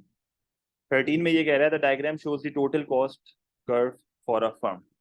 अच्छा, अब ये एमसीक्यू भी एक ऐसा एमसीक्यू है जिसमें मैं आपको बहुत चीजें सिखा सकता हूँ, ये पेपर बहुत अच्छा था मुझे याद है। इसमें एक और मैं आपको बहुत अच्छा कॉन्सेप्ट सिखा दूंगा। देखो, इसने मुझे टोटल कॉस्ट बना के दी हुई है, ठीक है। अब इसमें बहुत चीजें, हमारा total cost and revenue revise हो जाएगा। सही है, अब जरा गौर से सुनना। सही है, सबसे पहली बात, सबसे पहली बात, जब हम यहाँ पे what can be concluded about the firm. सही है, अब इसने मुझे मल्टीपल ऑप्शन दिए हैं, वो मैं देख लूंगा, पर फिलहाल इस डायग्राम को अगर मैं ब्रेक डाउन करूँ तो अगर आप एक चीज नोटिस करो, टोटल कॉस्ट किधर से बन रही है, टोटल कॉस्ट किधर से बन रही है, जीरो से, आउटपुट से। मतलब ये जीरो का मतलब क्या होता है, ये जब हम कॉस्ट और क्वांटिटी का ग्राफ बनाते हैं तो जीरो का मतलब क्या होता है, जीरो का मतलब होता है zero level of output. Zero का मतलब क्या होता है, जीरो लेवल ऑफ आउटपुट। और आपको याद हो जब हम इसको क्लास में बनाते थे तो ये हम एक हॉरिजॉन्टल लाइन बनाते थे, ये एक हॉरिजॉन्टल लाइन बनाते थे, और ये होती थी फिक्स कॉस्ट, याद है, ये फिक्स कॉस्ट होती थी। ये फिक्स कॉस्ट तो नहीं बोलूंगा इसको, टोटल फिक्स कॉस्ट होती थी। और आपको एक चीज पता होनी चाहिए, मैंने आपको स्पेशली सिखाया था कि जीरो लेवल ऑफ आउटपुट पे अगर मुझे अपनी टोटल कॉस्ट निकालनी है तो कैसे निकालूंगा, total fixed cost plus total variable cost. और आपको ये चीज पता है कि जीरो लेवल ऑफ आउटपुट पे मुझे रेंट देना होता है, फिक्स कॉस्ट देनी होती है, क्योंकि वो लेवल ऑफ आउटपुट के साथ अनचेंज रहती है, हॉरिजॉन्टल लाइन है। पर जीरो लेवल ऑफ आउटपुट पे भी तो रेंट देना पड़ता है ना। तो जीरो लेवल ऑफ आउटपुट पे टोटल फिक्स कॉस्ट तो होगी, पर टोटल वेरिएबल कॉस्ट कुछ भी नहीं होगा, टोटल वेरिएबल कॉस्ट कुछ भी नहीं होगा, मतलब बेसिकली जीरो होगा। क्यों, क्योंकि वेरिएबल कॉस्ट वो कॉस्ट होती है जो कि लेवल ऑफ आउटपुट के साथ चेंज होती है, और जब आउटपुट जीरो होता है तो ये कॉस्ट भी जीरो होती है। तो इसका मतलब ये हुआ कि जीरो लेवल ऑफ आउटपुट पे आपकी टोटल कॉस्ट कितनी है, जीरो लेवल ऑफ आउटपुट पे आपकी टोटल कॉस्ट बेसिकली है 50, और आपकी फिक्स कॉस्ट भी कितनी है, 50। हमेशा याद रखना, जीरो लेवल ऑफ आउटपुट पे total cost and total fixed cost is equal.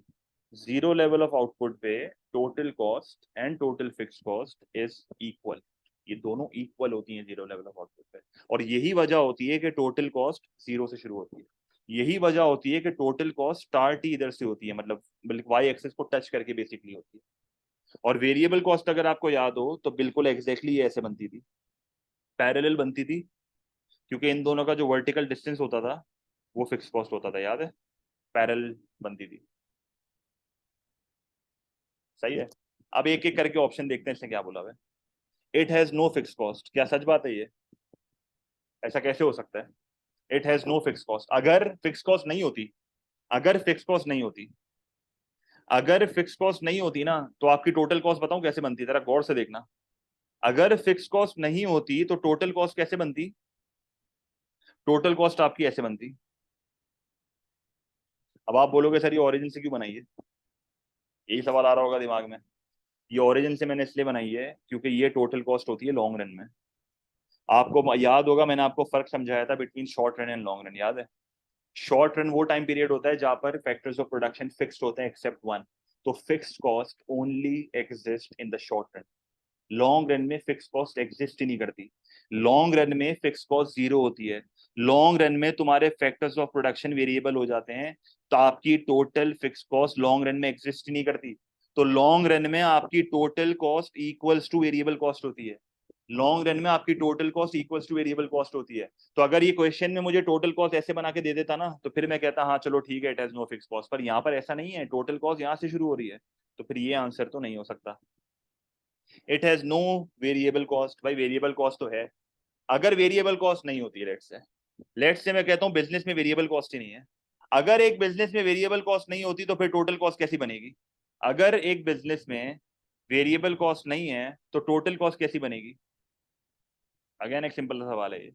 एक बिजनेस है जिसमें वेरिएबल कॉस्ट ही नहीं है, तो टोटल कॉस्ट कैसे बनाऊंगा? टोटल कॉस्ट ऐसे बनती है। क्यों? क्योंकि जब एक बिजनेस में वेरिएबल कॉस्ट नहीं होती तो टोटल कॉस्ट और टोटल फिक्स कॉस्ट इक्वल होती है। समझ आया? तो ये भी नहीं हो सकता। It has its average fix cost increases. Average fix cost increase नहीं हो सकती। एवरेज फिक्स कॉस्ट इंक्रीज नहीं हो सकती, क्योंकि अगर मैं फॉर एग्जांपल फिक्स कॉस्ट की बात करता हूं, तो ये कॉस्ट है, सही है, ये कॉस्ट है, जरा देखना, ये कॉस्ट है, ये क्वांटिटी है, ठीक है। तो ये आपने यहाँ पर एक लाइन बना ली, ये आपकी आ गई टोटल फिक्स कॉस्ट, ठीक है। और मुझे पता है कि लेट्स से मैं कहता हूँ कि टोटल फिक्स कॉस्ट है $50। टोटल फिक्स कॉस्ट कितनी है? $50। लेट्स से मैं कहता हूँ कि मैं 1 यूनिट बना रहा हूँ, 1 यूनिट बना रहा हूँ, तो एवरेज फिक्स कॉस्ट कैसे निकालूंगा? एवरेज फिक्स कॉस्ट क्या होती है, याद है? एवरेज फिक्स कॉस्ट होती है total fixed cost divided by quantity. सही है, total fixed cost divided by quantity. तो क्या करोगे? 50 को डिवाइड बाय 1 करोगे तो कितना आंसर आएगा? 50 आएगा। सही है, तो ये 50 आ जाएगा। फिर अगर मैं कहता हूँ मेरा बिजनेस के 2 यूनिट्स हो गए, तो फिर क्या आएगा? Total fix average fix cost, जो कि पर यूनिट की फिक्स कॉस्ट होती है, वो 25 आ जाएगी। तो पहले 50 को 1 से डिवाइड किया, फिर 50 को 2 से डिवाइड किया। तो मुझे एक चीज बताओ, जब एक बिजनेस का आउटपुट बढ़ता है, जब एक बिजनेस का आउटपुट बढ़ता है, तो आपके पास एक 6 मार्क का सवाल भी आ चुका है पेपर में, कि जब एक बिजनेस का आउटपुट बढ़ता है तो टोटल फिक्स कॉस्ट तो सेम रहती है, अनचेंज रहती है। पर जब आउटपुट बढ़ता है ना, एक चीज हमेशा याद रखना, एवरेज फिक्स कॉस्ट लाजमी तौर पे गिरेगी, क्योंकि fix cost are divided into greater units. Fix cost are divided into greater units, ज्यादा यूनिट्स पे डिवाइड होती है, तो ये आपकी एवरेज फिक्स कॉस्ट होती है। सही है, तो फिक्स कॉस्ट इंक्रीज नहीं हो सकती, fix to average fix cost decrease होती है। तो फिर ये भी आंसर नहीं होगा। It's average variable cost is constant, ये एक फिक्स रूल है। एवरेज वेरिएबल कॉस्ट क्या होता है? Total variable cost divided by quantity. आपको पता होना चाहिए इसका फॉर्मूला लाजमी तौर पे। और आपको ये चीज पता होनी चाहिए कि एवरेज का मतलब हमेशा पर यूनिट होता है, चाहे वो कुछ भी हो जाए। सही है। और आपको एक चीज याद रखनी है कि ये एक फैक्ट है, ये एक फैक्ट है। जब एक बिजनेस का एवरेज वेरिएबल कॉस्ट कांस्टेंट होता है ना, जैसे ये यहाँ पर मैंने बनाया है एवरेज वेरिएबल कॉस्ट कांस्टेंट है, तो जब एक बिजनेस का एवरेज वेरिएबल कॉस्ट कांस्टेंट होगा तो एक चीज फिक्स है, कि आपकी बेसिकली वेरिएबल कॉस्ट जो है ना, वो ऐसी बनेगी जैसी बनाई हुई है, ऐसी बनेगी। ठीक है, ये एक फैक्ट है।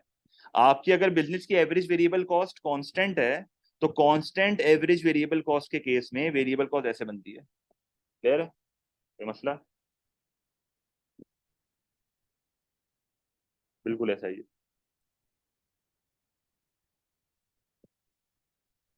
ओरिजिन से बनती है, बिल्कुल।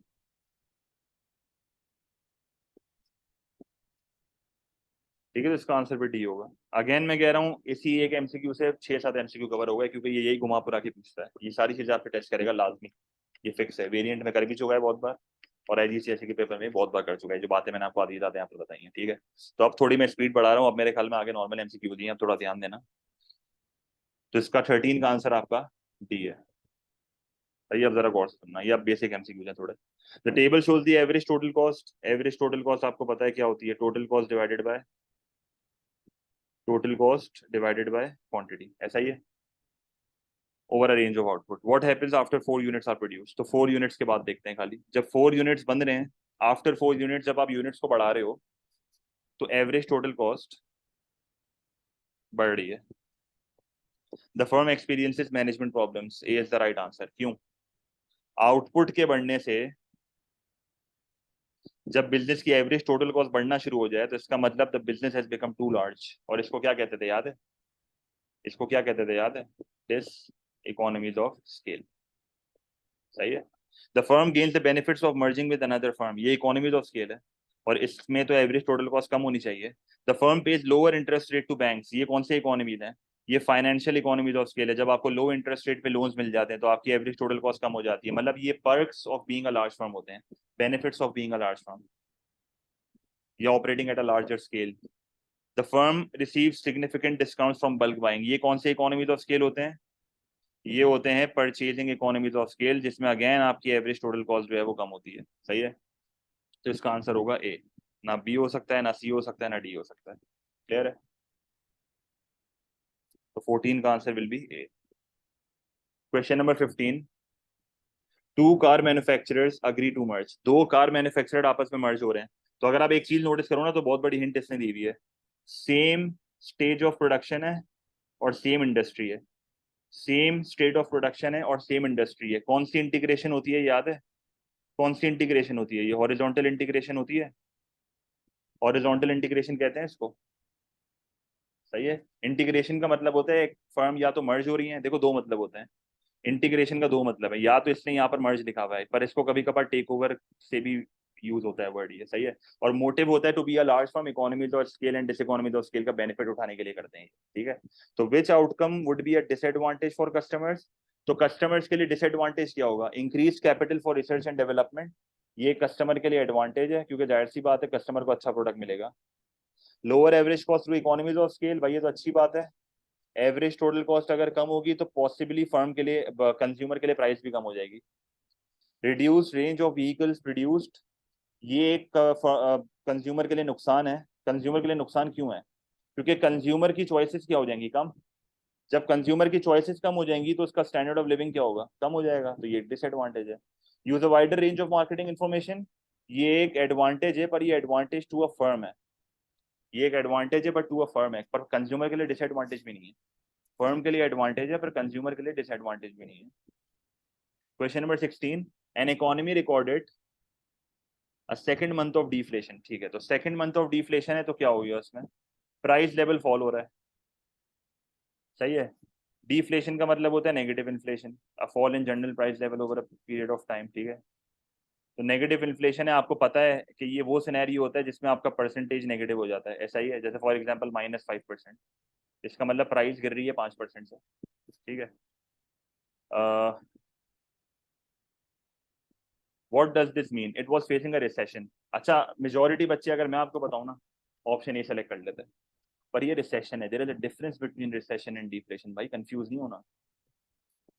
रिसेशन ये नहीं होती कि 2 महीने तक ये या 3 महीने तक प्राइसेस गिर रही है। रिसेशन होता है जब टू सक्सेसिव क्वार्टर्स, या 6 महीने तक लगातार, एक क्वार्टर 3 महीने होते हैं, टू सक्सेसिव क्वार्टर्स या 6 मंथ्स तक जब लगातार एक इकोनॉमी का रियल जीडीपी गिरता है ना, उसको रिसेशन कहते हैं। Price levels were falling, yes this is deflation.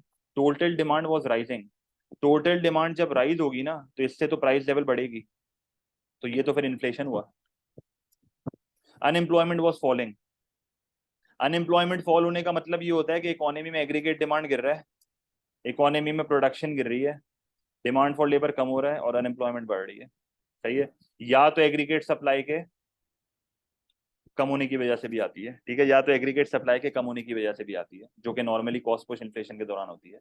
पर आपको मैं एक चीज यहाँ पर समझा दूं, अनएम्प्लॉयमेंट फॉल होने वाला ऑप्शन काफी बच्चों ने सेलेक्ट किया था, मुझे याद है।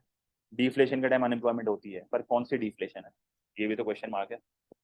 अनएम्प्लॉयमेंट जो सिर्फ फॉल होती है ना, वो सिर्फ इस दौरान होती है, जो कि बैड डिफ्लेशन होती है। अगर मैं तुम्हें कहता हूँ गुड डिफ्लेशन है, गुड डिफ्लेशन क्या होती है याद है? जब एग्रीगेट सप्लाई बढ़ती है, जब एग्रीगेट सप्लाई बढ़ती है, प्रोडक्शन बढ़ता है, आउटपुट बढ़ता है, प्राइस कम होती है, पर अनएम्प्लॉयमेंट भी तो कम होती है।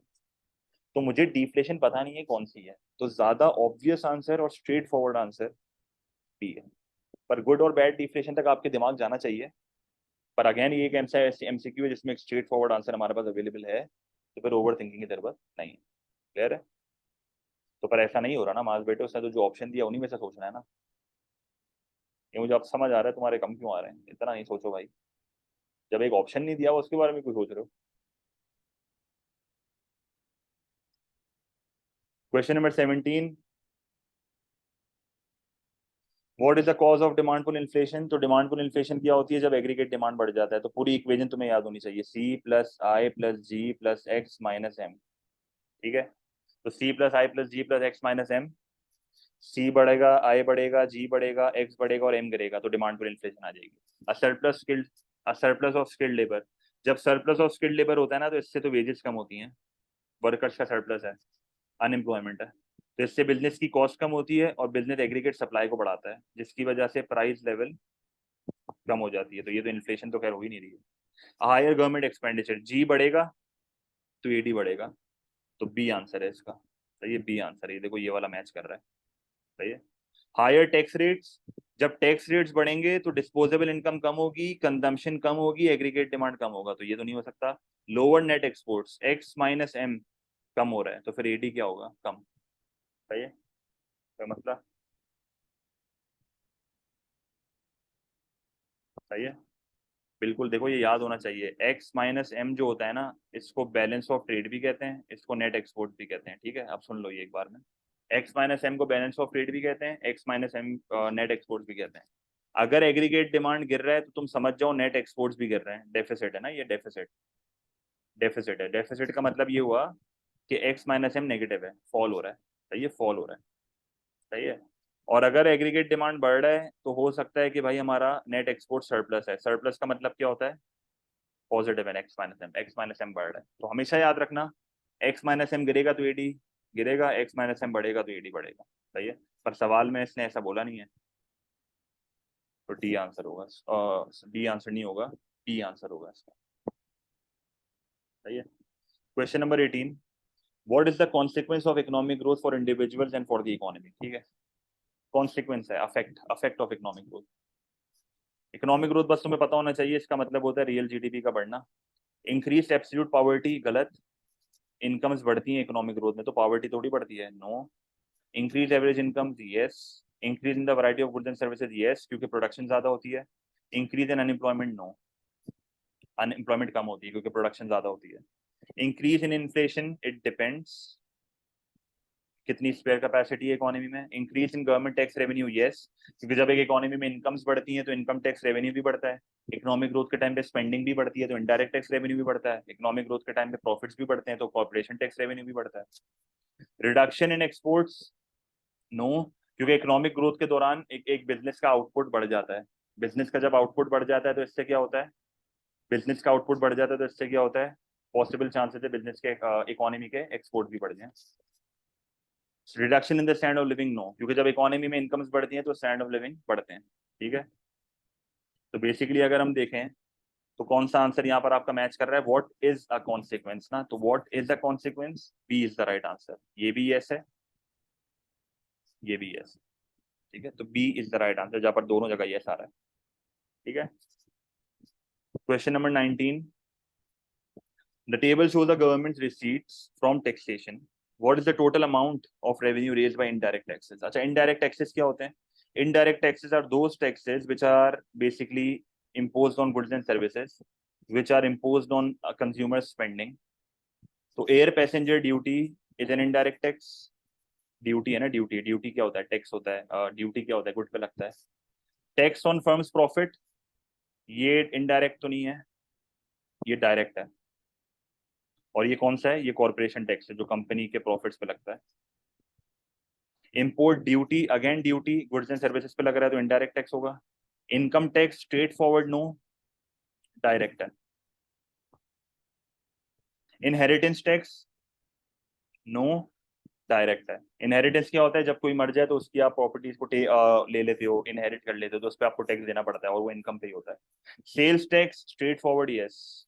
तो कितने यस आ रहे हैं, एक यस यहाँ पर आ रहा है, एक यस यहाँ पर आ रहा है, एक यस यहाँ पर आ रहा है। तो 10 और 75 कितने होते हैं, 85, 85 और 300 कितने होते हैं, 385। तो सी इज द राइट आंसर। सही, तो ये सारे तुम्हें याद होने चाहिए, ये बहुत रिपीट होता है MCQ number 19। Question number 20, with supply side policy, supply side policy का काम क्या होता है, जब इकोनॉमी के आउटपुट को बढ़ाना है, इकोनॉमी के प्रोडक्टिव पोटेंशियल को बढ़ाना है, या बिल्कुल आसान जबान में बोलूं तो एग्रीगेट सप्लाई को बढ़ाना है। Measure would help to match the skills of workers to job vacancies, मतलब मुझे वर्कर्स की स्किल्स को मैच करना है with job vacancies. Encouraging modernisation of factories, अगर तुम फैक्ट्रीज को मॉडर्नाइज कर दोगे तो इसका मतलब ये हुआ कि तुम मशीन्स के यूज को बढ़ा रहे हो, इससे तो बैंड बज जाएगी और ज्यादा। Offering retraining to unemployed workers, तो B is the correct answer.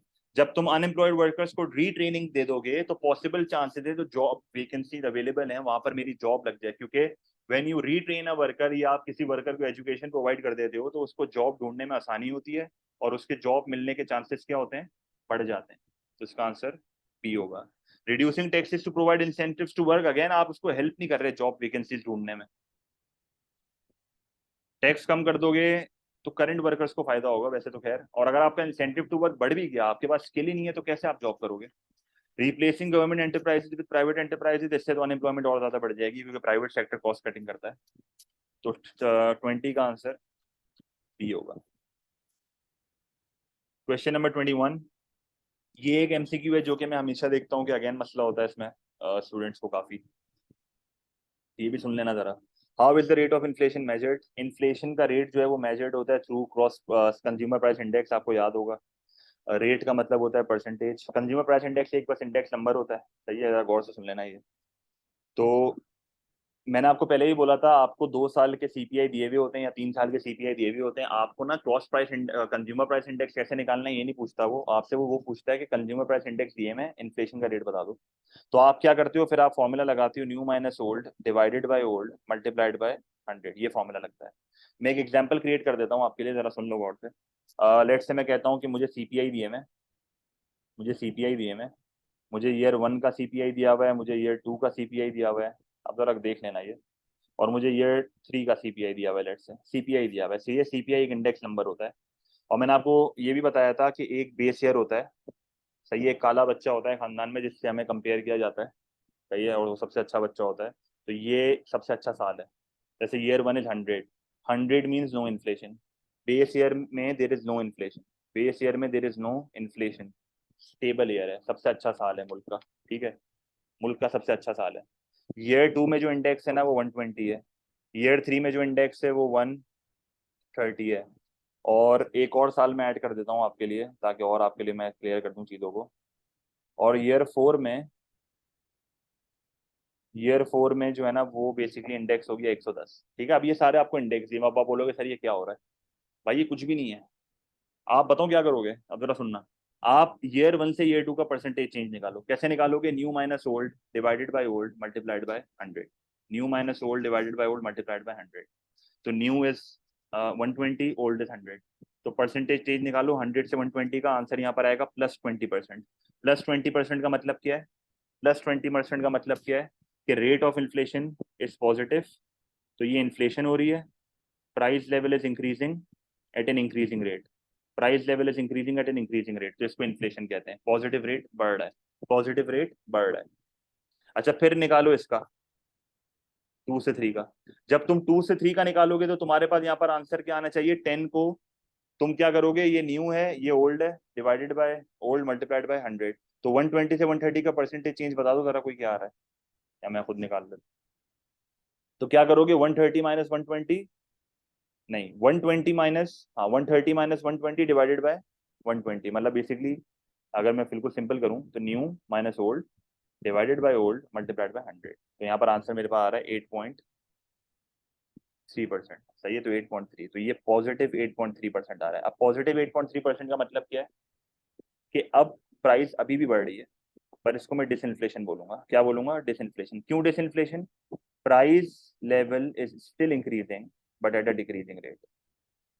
तो पॉजिटिव रेट कम होने का मतलब ये नहीं है कि प्राइस कम हो रही है, अभी भी बढ़ रही है बट डिक्रीजिंग रेट से बढ़ रही है। और लास्ट वाला मैं चेक करूंगा,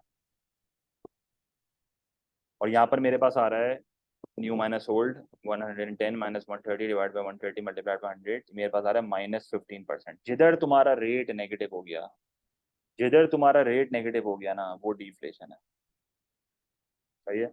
और ये एक ऐसा टाइम पीरियड होता है जहाँ पे इकोनॉमी में प्राइस लेवल जो है ना वो कम होना शुरू हो जाती है, सही है। तो by calculating the change in the price of goods and services from 1 year to the next, ये इसका एक परफेक्ट आंसर है। कंज्यूमर प्राइस इंडेक्स एक मेजर होता है, पेपर में तुम्हें इसी तरह डेटा दिया जाएगा, एक बार पेपर में एमसीक्यू ये भी आया है कि ये टेबल तुम्हें बना के दे देगा और बोलेगा बता दो इन्फ्लेशन है डिसइन्फ्लेशन है डिफ्लेशन है, इतनी लंबी करके पूछेगा। तो बेसिकली परसेंटेज चेंज निकालने होते हैं, तो ये change in the price of goods, percentage change की बात हो रही है। Bye calculating the real value of all output of goods and, real value का मतलब है तुम इन्फ्लेशन एडजस्ट कर रहे हो, बेसिकली तुम क्या कर रहे हो, तुम तो रियल जीडीपी की डेफिनेशन है ये, real value of all output of goods and services in an economy. By calculating the total number of people willing and able to work but can not find work, ये क्या है, ये unemployed लोग की तुम definition है।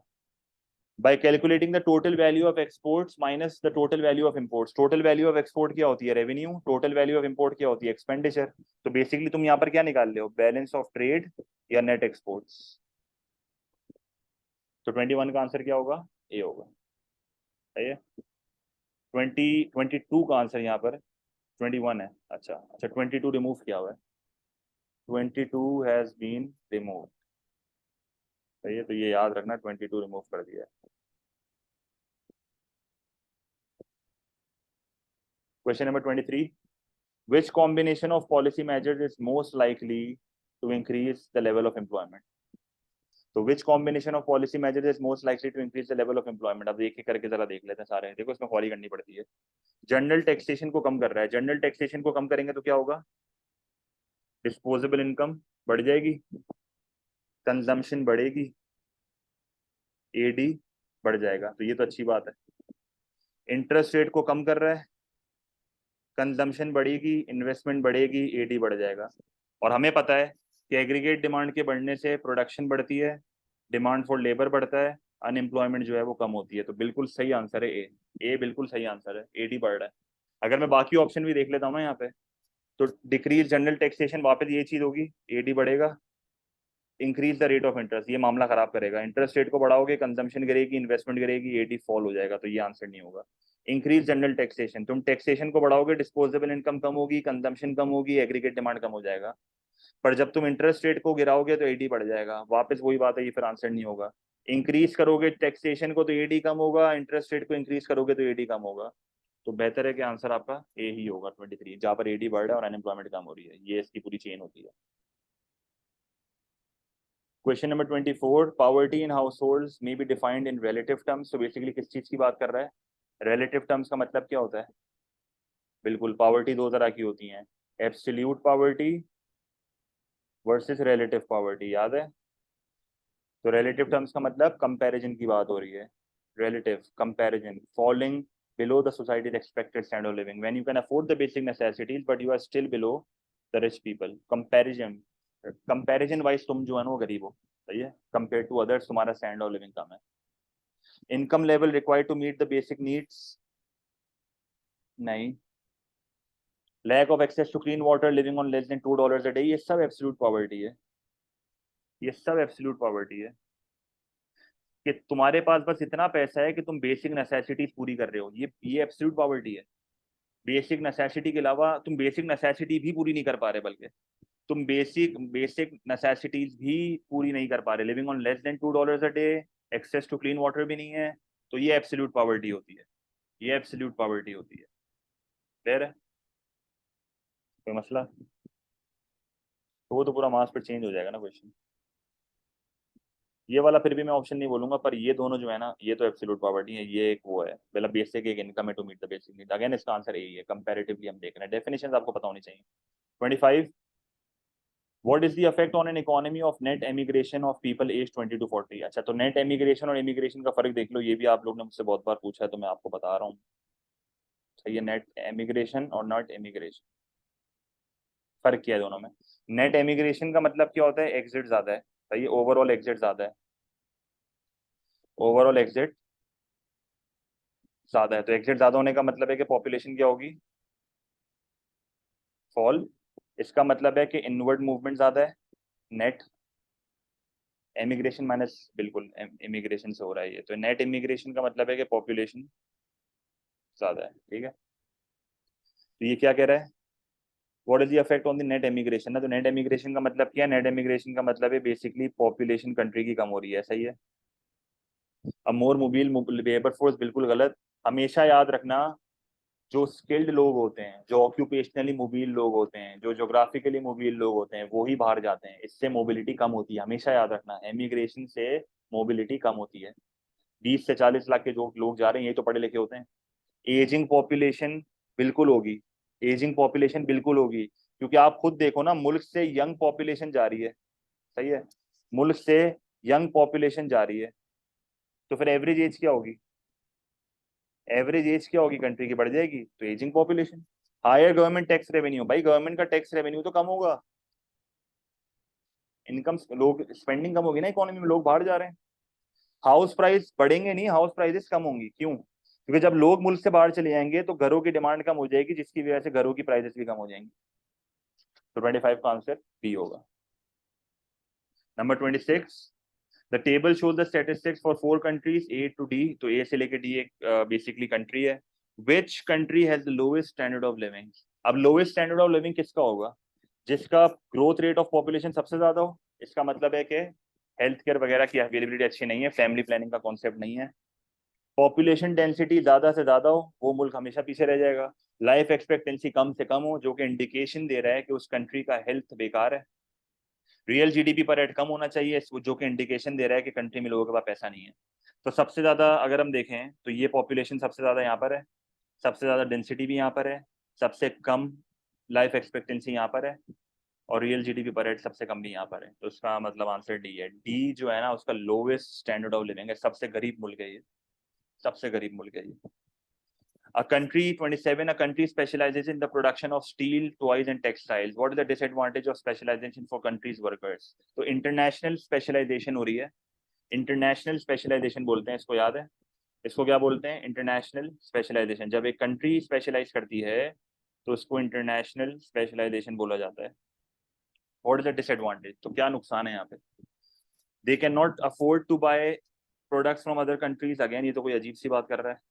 they could become structurally unemployed। structurally unemployed का मतलब क्या होता है? अगर तो इन इंडस्ट्रीज की परमानेंटली डिमांड कम हो गई या एकदम से डिमांड कम हो गई, उनको जॉब्स नहीं मिलेंगी बाद में, वो अनएम्प्लॉयड हो जाएंगे। फिर इसका सोल्यूशन सिर्फ आपको पता है कि क्या होता है? सिर्फ एक सोल्यूशन है, जो कि वर्कर को रिट्रेन करना। ये बहुत बड़ा डिसएडवांटेज है स्पेशलाइजेशन का, कि तुम्हें दूसरी जॉब नहीं मिलेगी अगर तुम स्ट्रक्चरली अनएम्प्लॉयड। क्योंकि जो वर्कर स्पेशलाइज करता है ना, उस वो ऑक्यूपेशनली इमोबिल हो जाता है। वो क्या हो जाता है? Occupationally immobile. वो मल्टीपल यूजेस में नहीं आता, फिर वो मल्टीपल यूजेस में नहीं आता। सही है। They have to learn a variety of skills. ये तो ऐसा तो कुछ भी नहीं है, ओनली वन स्किल आपको आनी चाहिए। स्पेशलाइजेशन की बात ही है, only one skill is required. They have too much choice which waste their time. सही है, तो ऐसा कुछ भी नहीं है, no. They have not not no too much choice, इसके अलावा इसका टाइम बच रहा है उल्टा। तो 27 का आंसर बी होगा। 28, the diagram shows China trade with Brazil for 2 years। ठीक है, सही है। What happened to the China trade balance? सही हो गया। तो ये एक्सपोर्ट्स हैं, ये इम्पोर्ट्स हैं, ठीक है। तो ईयर वन का अगर हम देखें तो ईयर वन का क्या हो रहा है, जरा गौर करो उस पर। ईयर वन का मुझे बता दो क्या हो रहा है। ईयर वन ये है, ये एक्सपोर्ट का रेवेन्यू है ईयर वन का, और ये ईयर वन का इम्पोर्ट का एक्सपेंडिचर है। क्या हो रहा है? एक्सपोर्ट का रेवेन्यू ज्यादा है, ईयर वन में एक्सपोर्ट का रेवेन्यू ज्यादा है इम्पोर्ट के एक्सपेंडिचर से। मानते हो इस बात को? एक्सपोर्ट ज्यादा है, इम्पोर्ट कम है, तो इसका मतलब ईयर वन में सरप्लस है। ईयर वन में क्या है? सरप्लस। अच्छा, ईयर टू में क्या हो रहा है? ये एक्सपोर्ट का रेवेन्यू है, ये इम्पोर्ट का एक्सपेंडिचर है। तो इम्पोर्ट का एक्सपेंडिचर एक्सीड कर रहा है एक्सपोर्ट के रेवेन्यू को, तो ये बेसिकली क्या है? ये बेसिकली डेफिसिट है। तो what happened to the China's trade balance between year 1 and year 2? It experienced a falling surplus? No. It experienced a rising deficit? No. It moved from deficit to surplus? नहीं. It moved from surplus to deficit? Yes. Year one में surplus था, year to में deficit है। ठीक है, बहुत आसान था यार ये तो। 29, the US imposed tariffs on cars and motorcycles। So when you impose tariff is a tax on imported goods। जब टैरिफ को लगाते हो तो इंपोर्ट की प्राइस बढ़ जाती है, जिसकी वजह से पहले के मुकाबले में इंपोर्ट की क्वांटिटी कम हो जाएगी। तो what is the effect of these tariffs? क्या इफेक्ट है टैरिफ्स का? Decrease in the inflation in the US. US tariff लगा रही है तो इन्फ्लेशन तो उल्टा इंक्रीज नहीं हो जाएगी? क्यों? क्योंकि जब तुम टैरिफ लगाओगे, तुम इंपोर्ट को महंगा करोगे, तो लोग स्विच करेंगे। लोग स्विच करके किधर आएंगे? लोग स्विच करके डोमेस्टिक कंजम्पशन नहीं बढ़ा देंगे, और जब डोमेस्टिक कंजम्पशन बढ़ा देंगे तो डोमेस्टिक कंजम्पशन बढ़ेगी, जिसकी वजह से ईडी बढ़ेगा, तो इससे तो डिमांड पुल इन्फ्लेशन आ जाएगी। Decrease in the trade between the US and the Germany, बिल्कुल ऐसा ही है। क्योंकि जब इंपोर्ट की प्राइस बढ़ जाएगी तो इंपोर्ट की क्वांटिटी कम नहीं हो जाएगी? तो जर्मनी और यूएस की ट्रेड क्या हो रही है? कम। प्रोटेक्शनिज्म का मकसद ही ये होता है। ये प्रोटेक्शनिज्म ही तो हो रही है, आप डोमेस्टिक प्रोड्यूसर्स को प्रोटेक्ट कर रहे हो। यूएस अपने डोमेस्टिक प्रोड्यूसर्स को प्रोटेक्ट कर रही है। Increase in profits of car and motorcycle producers from Germany, बिल्कुल गलत। या तो मैं इसको अनसर्टेन बोलूंगा, वैसे तो इलास्टिसिटीज पर डिपेंड करता है, अजीब सा ऑप्शन है वैसे ये, क्योंकि ऑब्वियसली इंपोर्ट महंगा तो अब जर्मनी से लोग खरीदते नहीं खरीदते ये हमें नहीं पता। Increase in standards of living in the US and in Germany, increase तो खैर नहीं होगा, डिक्रीज होगा। क्यों डिक्रीज होगा? तो जब मैं यूएस की बात करता हूँ ना, तो यूएस के लोगों के लिए चॉइसेस कम हो रही है ना, तो उनका स्टैंड ऑफ लिविंग कम हो जाएगा, क्योंकि आप देखो ना, यूएस ने टैरिफ लगाया है, तो यूएस के लोगों के पास ऑप्शंस कम हो गए, जिसकी वजह से उनका स्टैंड ऑफ लिविंग कम हो जाएगा। अब जर्मनी में भी अगेन एक क्वेश्चन मार्क है, जर्मनी का क्वेश्चन मार्क है। अगेन पता नहीं है कि उनसे लोग खरीदते हैं कि नहीं खरीदते। तो 29 का आंसर वैसे बी होगा, वैसे तो स्ट्रेट फॉरवर्ड है। Number 30, what is an immediate effect of a country of a fall in its foreign exchange rate? अच्छा, fall in the foreign exchange rate का मतलब है करेंसी की वैल्यू गिर रही है। लेट्स अज्यूम कि डेप्रिसिएशन हो रही है और डीवैल्यूएशन नहीं हो रही, खुद ब खुद गिर रही है ना, तो डेप्रिसिएशन है। अब डेप्रिसिएशन के दौरान क्या होता है? एक्सपोर्ट की प्राइस कम हो जाती है और इम्पोर्ट की प्राइस बढ़ जाती है। जब एक्सपोर्ट की प्राइस कम हो जाती है तो एक्सपोर्ट की क्वांटिटी बढ़ जानी चाहिए, जिसकी वजह से एक्सपोर्ट का रेवेन्यू जो है वो बढ़ जाएगा, एग्रीगेट डिमांड जो है वो बढ़ जाएगी, कंट्री में जो है वो प्राइस लेवल जो है वो बढ़ जाएगी, डिमांड पुल इन्फ्लेशन आ जाएगी। फिर आप एडी बढ़ेगा तो आप ये भी कह सकते हो कि अनएम्प्लॉयमेंट भी कम होगी। इंपोर्ट की प्राइस बढ़ेगी तो इंपोर्ट की क्वांटिटी क्या होनी चाहिए? कम। तो आप fall in the money supply का लेना देना नहीं है। And increase in the purchasing power नहीं बढ़ेगी, क्योंकि परचेजिंग पावर तो उल्टा कम होगी, महंगाई हो रही है, प्राइस बढ़ रही है। चीपर इंपोर्ट्स तो उल्टा महंगे हो रहे हैं। अब more comparative export, yes D is the right answer, क्योंकि एक्सपोर्ट की प्राइस क्या होती है? कम होती है। यस, तो 30 का आंसर डी होगा। सही है। तो ये अच्छा पेपर था। इसका थ्रेशोल्ड पता है किसी को? थ्रेशोल्ड क्या था इसका ए के लिए? देखा है किसी ने?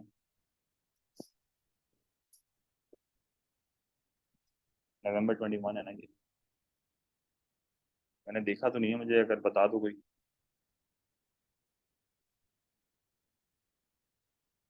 तो मैं देख लेता। चलो, कह रहे बाद में देख लेंगे।